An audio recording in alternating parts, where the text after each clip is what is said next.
ရတယ်ဆိုရင်ရတဲ့ထဲကနေပြန်လှူချင်တာပေါ့အဲ့လိုမျိုးဖက်ပြီးတော့ဆွစုထားတာအခုကတော့ဒါနှစ်ဦးအစအနေနဲ့တူပြစ်တာဒါလေး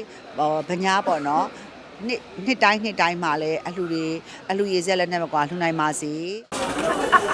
ကျမပါစေချမ်းသာပါစေစက်တက်ပါတယ်ရပါစေ150ခက်စရာလည်းပြေမိဘမဲ့ကလေးတွေကို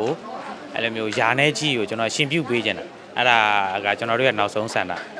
အဲ့ဒါလေးပြည့်အောင်လဲစူးစမ်းနေပါ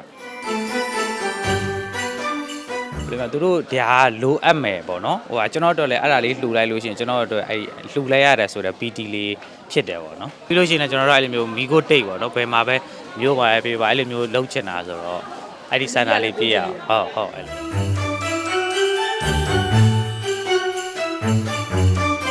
အလူကြလို့ကျွန်တော်စောင်းမိုးတွေပါတော့ကျွန်တော်မဖွင့်ချင်ဘူး